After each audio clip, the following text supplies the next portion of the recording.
Bon bah dans cette vidéo là, je tiens juste à vous avertir, ne mettez pas les émotions s'il vous plaît. Restez concentrés jusqu'à la fin, s'il vous plaît, je vous en supplie. Allez, générique. Bah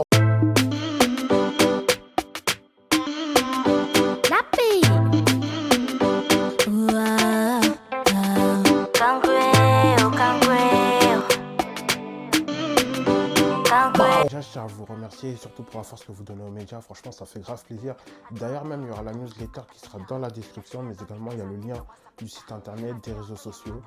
Et là, dans cette vidéo, c'est vraiment une vidéo spéciale, mais en tout cas, mettez pas les organes, mettez pas les émotions. On est là pour en discuter, voilà, en mode chill. Et ça, c'est vraiment un problème de société qu'il faut dénoncer. Et c'est quelque chose de notamment dangereux, surtout chez les afros. Alors là, comme vous avez pu le constater dans l'introduction, je vous ai parlé un peu de la vente de faux cheveux, les produits défrisants et également les tissages. Aïe, aïe, aïe, aïe, aïe, franchement. Alors tout d'abord, nous allons parler des produits défrisants. Pour ceux qui ne savent pas, ce sont des produits qui sont applicables sur les cheveux, frisés, crépus. Mais également, il ne faut pas oublier qu'il y a des produits qui sont composés de produits chimiques. C'est-à-dire que vous avez quoi? Vous avez de l'hydroxyde de sodium, vous avez de la soude. Et ça, c'est des trucs qui sont vraiment dangereux pour le cuir chevelu. Et on va remonter un peu dans l'histoire. Tout ça, selon les recherches, ça serait depuis la ségrégation raciale aux États-Unis. Et il ne faut pas oublier que justement à cette époque, c'était vraiment chaud. Il y avait du racisme, de la discrimination envers les Noirs. Et notamment, leurs cheveux étaient rejetés par la société. Et c'est là que, à partir du XXe siècle, avec Madame C.J. Walker, elle invente un produit pour soigner les cheveux crépus. Quelques années plus tard, elle développe ce produit, mais également pour que les cheveux crépus puissent devenir fins, ou plutôt lisses, comme les blancs. Vous voyez un peu le délire? Et c'est là qu'après, elle a fait fortune avec ça. Il ne faut pas oublier que justement, elle est devenue la première femme afro-américaine millionnaire. Et également, il y avait des personnes qui se sont opposées à ça, telles que Booker T. Washington et même Marcus Garvey. Car justement, par rapport à ça, en fait, ils trouvaient que ça, c'était des cheveux, c'est limite imiter les blancs. Et au fil des années, si vous voulez, il y a eu des entreprises telles que Olive, Dark & Lovely, qui en ce moment qui cartonnent dans le marché. Et ça, eux, ils vendent des produits défrisants, ils vendent plusieurs gammes de produits.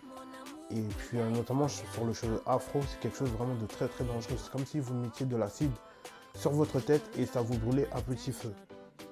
Déjà même en termes de cause, de toute façon moi je suis passé par là et je vous mens pas que ça fait vraiment des dégâts. C'est même là, je vais vous mettre un extrait d'une personne qui notamment a mis un produit défrisant et puis finalement, voilà, ses cheveux ils sont partis.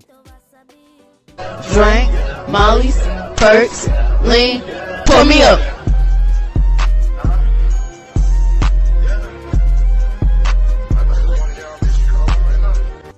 Comme je vous ai raconté, en fait ça, je vous ai parlé un peu de l'histoire du produit défrisant, l'impact qu'il y a eu dans la société, surtout chez les afros, mais également il ne faut pas oublier que ça c'est vraiment quelque chose qui a créé un complexe parce que même nous quand on était petits, on voulait avoir des cheveux comme notre ami blanc, comme on dit, comme notre ami blanc, des cheveux lisses, tout ça où on pouvait les bouger, etc.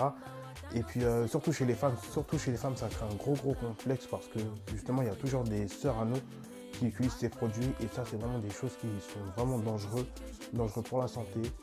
Mais après les gens ils font ce qu'ils veulent, ça c'est leur choix, je suis pas leur père, etc. Ils font ce qu'ils veulent. Et là maintenant je vais vous parler des faux cheveux, des perruques. Là c'est là où ça va mettre les organes en fait. Moi je dis attention, allez-y doucement, mais surtout n'hésitez pas à vous abonner. Ouais. Alors là, les faux cheveux, ou plutôt les perruques, tout ce que vous voulez, en fait, pour ceux qui ne savent pas un peu l'histoire, c'est non seulement, comme je vous ai dit, c'était un problème aussi au niveau de la société, parce que non seulement qu'on a rejeté la peau noire, mais également aussi on a rejeté sa chevelure. C'est qu'en fait, on dit oui, les noirs, vos cheveux, etc., etc. Mais également aussi votre peau, oui, vous êtes noir, etc. Et ensuite, ça a créé des complexes, notamment en Afrique, dans le monde noir, chez les afros, ça a créé beaucoup de complexes. Et là, ce qui fait qu'à la fin, tu crées une communauté qui est à la fois divisée, mais qui se haït elle-même. Et donc ça, c'est un truc vraiment dangereux. Vous voyez un peu le délire? Et là, notamment par rapport aux faux cheveux, pour ceux qui ne savent pas, comment ça se passe? Vous allez me dire, oui, mais non, c'est quelque chose vraiment de plus sombre que ça, en fait. C'est vraiment quelque chose de très sombre. C'est qu'en fait, les gens, vous savez, dans les temples en Inde, il y en a qui sont dans l'hindouisme, c'est une religion polythéiste, et justement, ils prient plusieurs divinités, et chaque année, ils font des offrandes. Et notamment, quand ils font offrande, ils font quoi? Ils donnent ils se coupent les cheveux, ils se rasent les cheveux parce qu'il faut oublier que les femmes indiennes, elles, en fait, par rapport à leur chevelure, ça pousse vite. Vous voyez, donc demain, si elles coupent, si qu'elles commencent, ça va pousser énormément, ça va être rapide. Et là, qu'est-ce qu'elles font? Elles coupent leurs cheveux et elles donnent ça à leur divinité. C'est en guise d'offrande. Et qu'est-ce qui se passe? Il y en a qui vont dans des temples ramasser ça. Une fois qu'ils ramassent ça, ils emmènent dans des industries qui sont spécialisées pour les cheveux. Et là, ils vendent ça dans le monde. Parce qu'en fait, ça bascule entre l'Asie et l'Inde. Et là, qu'est-ce qui se passe? Ça fait un business, ça crée un marché. Et surtout, en Afrique, c'est quelque chose qui est répandu, comme les produits éclaircissants. Mais ça, je ferai une vidéo à part. Ça, c'est vraiment un truc qui est vraiment répandu sur le continent africain et même chez les Afros. Quelque chose qui rapporte énormément d'argent, franchement, énormément. De toute façon, les plus gros consommateurs, ce sont les Noirs, qu'on le veuille ou non. Si demain, les Noirs décident vraiment de prendre en main leur économie, faire un truc black owned entre parenthèses, ben là franchement vous allez voir, il y a plein de commerces qui vont s'écrouler. Ça c'est une réalité. Et justement par rapport aux faux cheveux, c'est qu'en fait Chris Rock il avait fait un documentaire et justement qu'est-ce qui se passait? En fait lui il est parti dans plusieurs pays. Il est parti notamment en Inde, mais aussi aux États-Unis. Il avait des cheveux afro crépus en sachet, tu vois, vraiment dans un gros sac. Il est parti chez des magasins, notamment c'était des Asiates qui tenaient des boutiques et ils disaient est-ce que vous vendez, est-ce que vous pouvez me reprendre les cheveux afro? Ben, en fait ils lui ont dit non, on ne peut pas, les cheveux crépus frisés, ça, non, ça se vend pas. Et là qu'est-ce qui se passe? Quand finalement c'est quoi? En fait la norme c'est quoi? C'est les cheveux de type caucasien en fait. C'est les cheveux, comme on dit, les cheveux de blanc en fait, c'est ça qui rapporte le plus. Et justement qu'est-ce qui se passait? En fait il y a eu des femmes noires qui dépensaient des centaines de milliers d'euros dans ça. Quand je vous dis ce business, franchement, il y en a, ils s'enrichissent, mais parce qu'ils savent très bien qu'il y en a qui vont acheter, il y a l'offre et la demande. Il y en a très bien qui vont acheter ça, mais c'est un truc de ouf. C'est là que tu vois que chez les Afro, il y a vraiment un problème. Il y a vraiment un gros problème. Beaucoup d'hommes noirs qui assument leurs cheveux crépus, notamment qui font des locks, qui font des tresses. Mais franchement, c'est quelque chose qu'il faut en parler parce que ça, c'est vraiment un truc dangereux. Parce que surtout pour les prochaines générations, il faut leur dire que voilà, vous êtes beaux, vous avez une belle peau, vous avez de beaux cheveux. Maintenant, ce qui est bien, c'est que notamment, il y a des personnes qui vendent des produits capillaires pour les cheveux afro pour bien entretenir. Parce que j'entendais beaucoup de femmes dire oui, on met des faux cheveux pour entretenir. Parce qu'en fait, on a la flemme de se coiffer, etc. C'est dur d'entretenir. Oui, mais tu es né comme ça. Dieu t'a fait comme ça, il n'y a pas d'excuse. Si tu te donnes les moyens et puis c'est tout. C'est pareil pour les hommes. Et là, franchement, ce qui est bien, c'est qu'aujourd'hui, il y a beaucoup de gammes qui vendent des produits, notamment pour soigner les cheveux afro. Vraiment, il faut les encourager, il ne faut pas lâcher. Et surtout, grosse force à eux, parce que ça, c'est un truc qu'aujourd'hui, je ne vous mens pas.